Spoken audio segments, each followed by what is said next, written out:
Hello everyone, welcome back to the Tiny Show on Malarkey. I'm Tiny. As always, remember to like, share, and subscribe so you can see videos like this every day. Let's jump right into the video. So first up, we have our quote of the day. Whoa!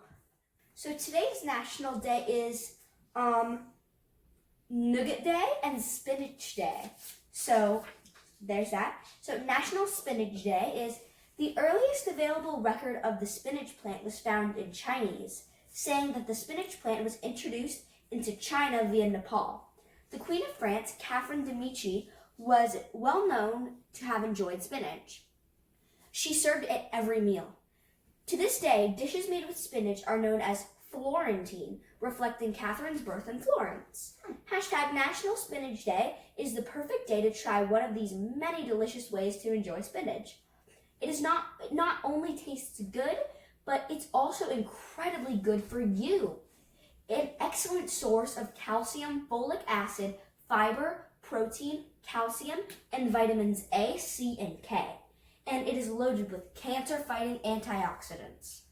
So that's really cool that that's today's National Day. And I didn't know there was freaking,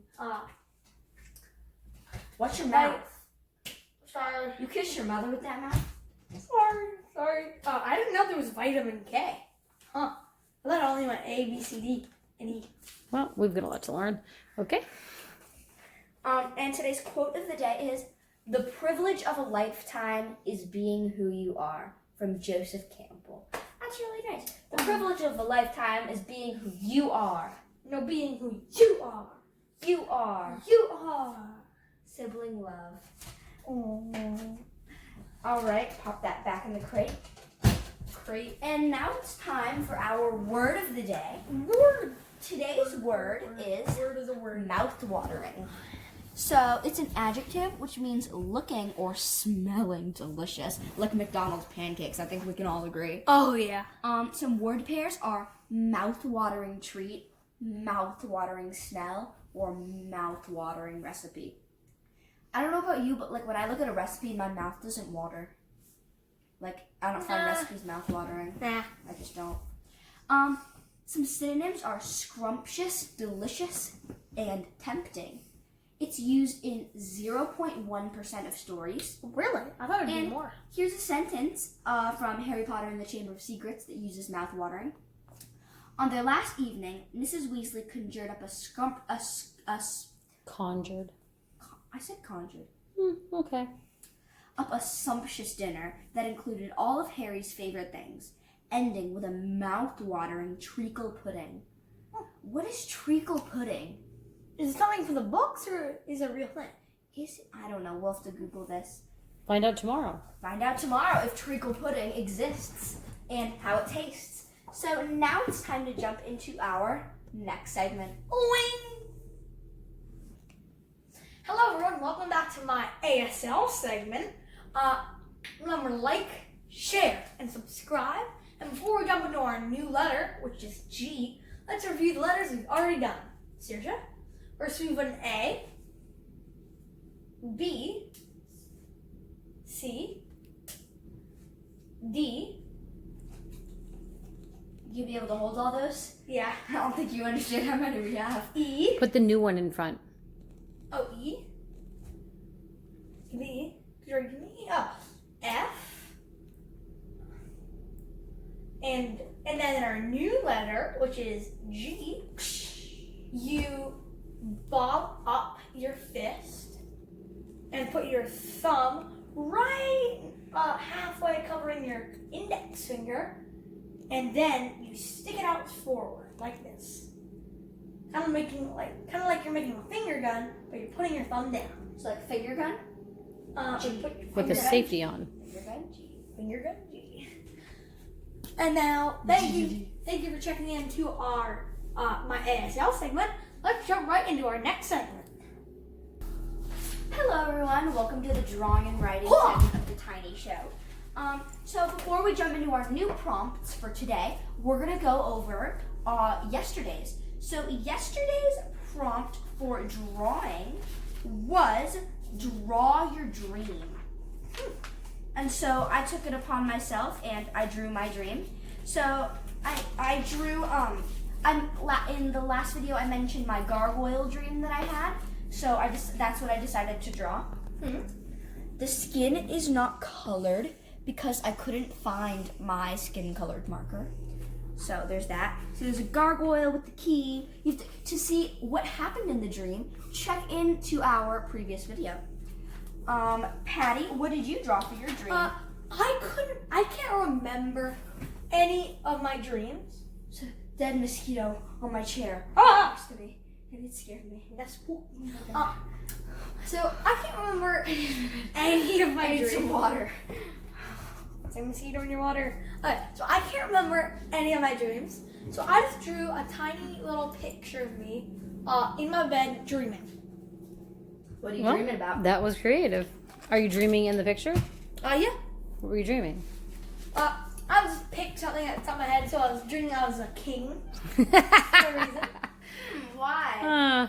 Imagine that. Right, and now we've shown today's drawing prompt is draw your favorite animal. So Patty and I did this one, and we are excited to share it with you. So my favorite animal is a peacock. So that's what I drew. It took me like 20 minutes, but I did it. That's cute. Mine is rather on the simple side. I drew a little dog. Aw. Mosquito. Mosquitoes scaring me. All right. If you're gonna draw this drawing prompt, send it to us under the hashtag MalarkeyTinyShowDrawing. All right. And now it's time for our writing prompts. So yesterday's writing prompt was write a story from the perspective of an insect. But first, this die fiend. Wait.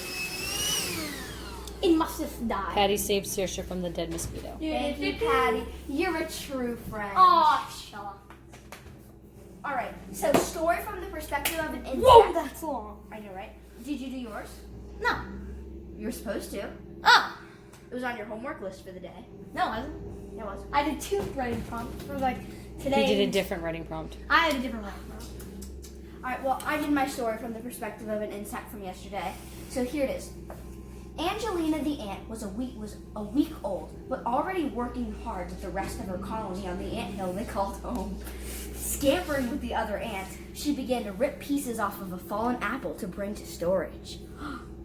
Life was peaceful amongst the ant colony. They had few troubles or tribulations.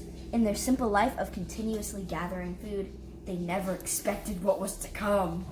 Dun, dun, dun. It was a particularly sunny day. Angelina was bringing bits of sugar down into the storage room when suddenly the ground began to shake. "What's happening?" exclaimed Angelina as she darted outside. She saw off in the distance a human headed towards them. The ants started screaming for mercy as they bolted down the anthill, but Angelina stayed outside. "This is my colony," she said. "I have to protect it." As the human drew nearer, she stood her ground. When he raised his foot to stomp on the hill, she scampered up his leg and bit him all over. "Ah!" screamed the human, recoiling backwards. "This ant is biting me!" He brushed Angelina off as she tumbled to the ground unharmed. The human ran away, itching at his bites. Angelina's fellow ants piled out of the anthill. "Angelina, you saved us!" they cried, grateful. From that day on, Angelina was praised among all ant kind. It's so beautiful. I cried while I was writing. It was so beautiful. So beautiful. Well written. That leads us into today's writing prompt, which is, what accomplishment are you proudest of and why? Did you do this writing prompt, Patty? Yes. All right, do you want to go first? Sure. Today's writing prompt was, what was your greatest achievement? And oh my god. Don't use that kind of language in this house. One of my greatest achievements is teaching myself sign language. One day I was waiting for robotics to start, and I had nothing to do, so I grabbed a dictionary and flipped to the back, because there's sign language in the back of the certain dictionary we had, and started going over the letters and teaching myself it. I did this for a few weeks, including my free time and when I'm done with all my work. And then eventually, after a few weeks, I started memorizing and learning new words, not just letters like A, B, and C. And then I started to communicate with it, and I learned how to speak American Sign Language. Or not speak it, do American Sign Language. Patty, he taught me. So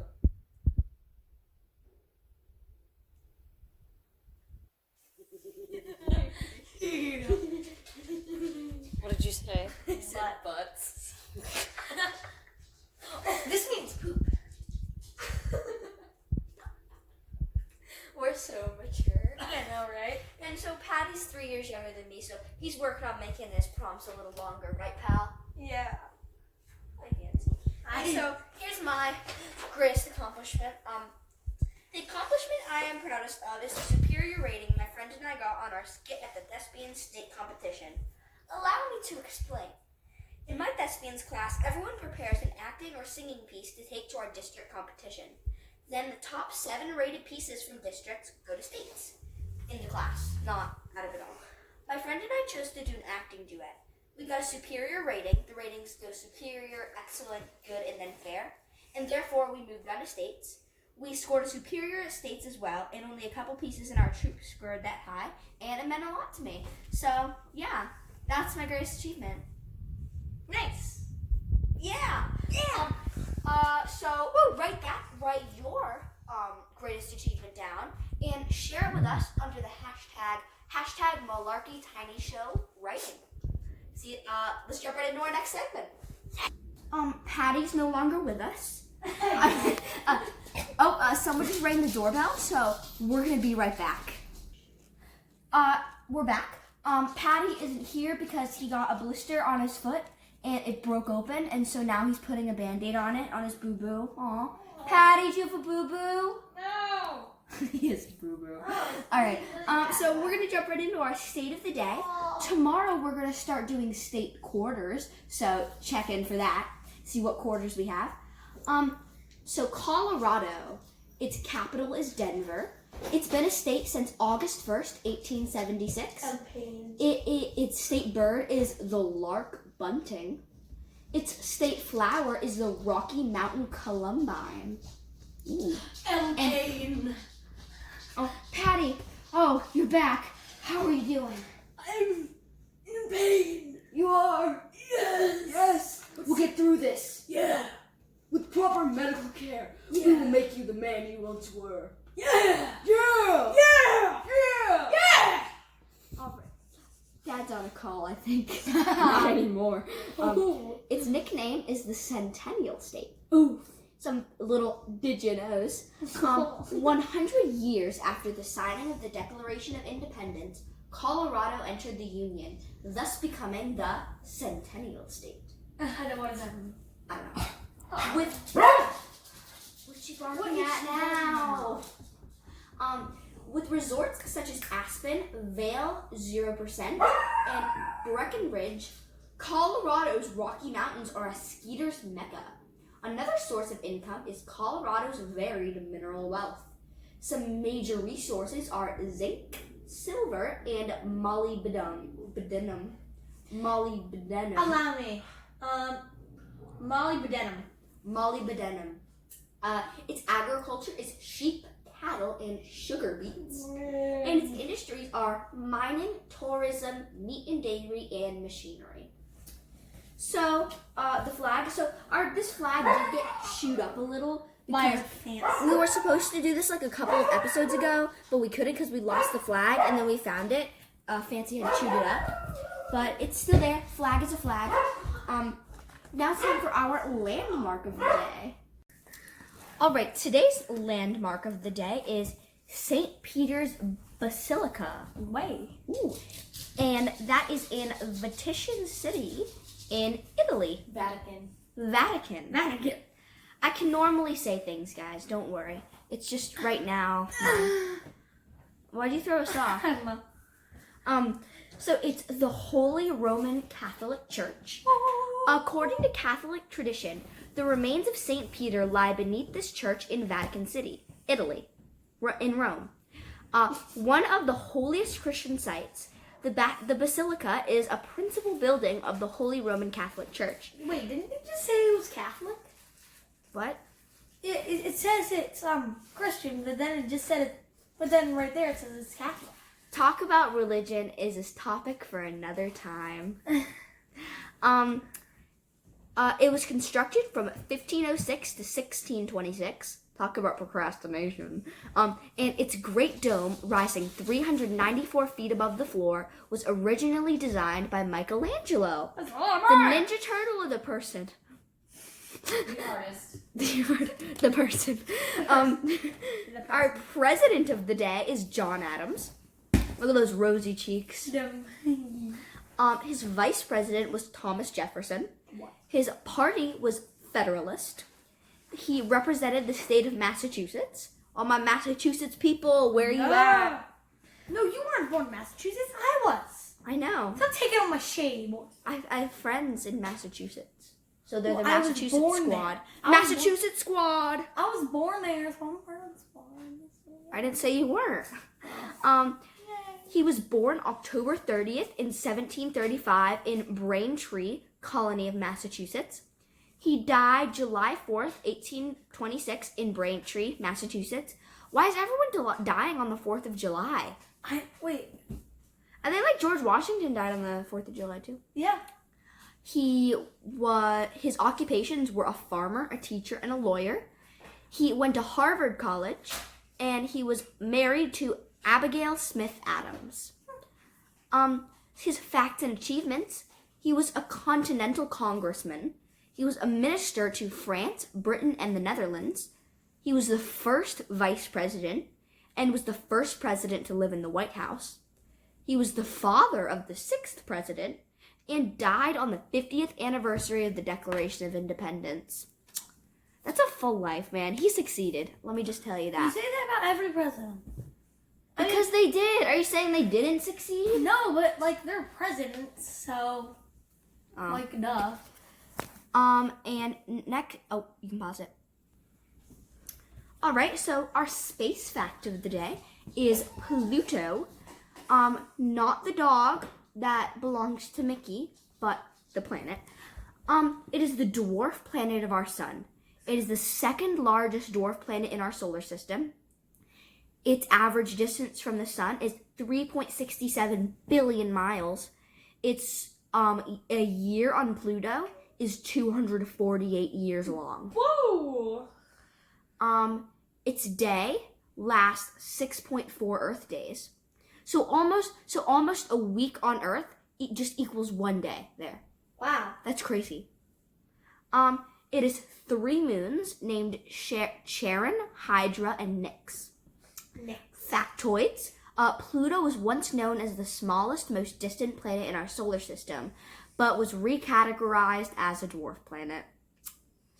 Pluto was named after the Roman god of the cold, mysterious underworld, and Pluto was discovered in 1930 by Clyde Tombaugh. That's really cool. So, Pluto, dwarf planet, and today's animal of the day, everyone's going to be so excited, it's the sloth! Yay! Sloths live in rainforests of northern and eastern South America. They are 2 feet in length and weigh 8 to 10 pounds. Their average speed in the branches is 15 feet per minute, and they eat leaves, flowers, and fruit. They live about 10 years, and their young are called babies. Some animal bites. The sloth is the world's slowest mammal. The sloth hangs upside down from trees with its huge claws, moving slowly from branch to branch. A sloth sleeps 15 to 20 hours a day. Its thick hair grows from its belly down to its back. This allows it to shed the rain as it hangs upside down from the branches. That's really cool. And we were talking about Michelangelo earlier. Speaking of which, our painting cards came in. So every day we're going to starting tomorrow, we're going to start to be doing facts about paintings, famous paintings each day. We have the box right here. Painting. So here is a famous piece by Michelangelo. It is Supper at Emmaus, and it is painted by Michelangelo Merisi de Caravaggio. I said it right in my head, but I didn't say it right. He was known as a Caravaggio. Great. I have to read that. It was painted in 1601 in Rome, Italy. And it's made of oil paint and tempera, which is paint made with pigment and eggs on a canvas. Oh. And you can see it in the National Gallery. Oh, I just realized I was hanging it like that. It's in the National Gallery in London. This painting shows a dramatic moment from a Bible story in which Jesus appears to his followers after dying on the cross. At first, they think he is a stranger, but this painting shows the moment when he reveals who he is, and their gestures show their surprise. So you can see how surprised they are. May I? Whoa! Can I see, bro? Yep, that's the painting. And look out for a shadow making the shape of a fish's tail. And the fish is the symbol of Jesus. That's cool. So if you ever see this painting, look for the shadow of the fish's tail. And did you know Caravaggio had a fiery temper? He was always getting into fights, and he once flung hot artichokes at a waiter. Wow. Talk about triggered. So there is the painting one last time. It is time for us to jump into our next segment. So we need to go finish our homeschooling, and our mom's going to teach us how to make her famous collard greens. Normally we only make it at Thanksgiving, but we're in quarantine right now, so we have a ton of extra time. So And we're I going to want learn to make that. So we are on our last segment of our show. So we're going to jump right into our joke of the day, which is, what time is it when an elephant sits on your fence? Time to get a new fence. Here's some creamed collard And greens. here they are. Our mom will Delicious. upload the recipe for how to make collard greens by the end of the week, so look out for that.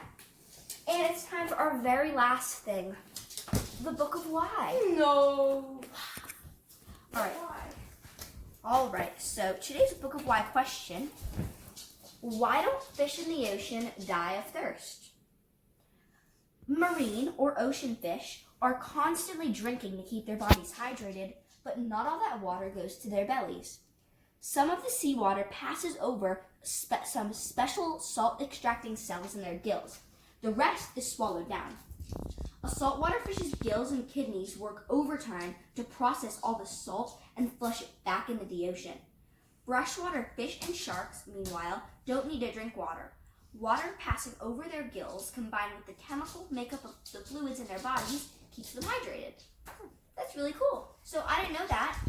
Well, that's the end of our show. So remember to like, share, and subscribe, and share with your friends, please, so that you can see videos like this every day, and you'll have a good day if you watch us. I mean, it's not like voodoo or anything, but it's a proven fact that if you watch our show and like it and subscribe to us, then you'll have amazing days.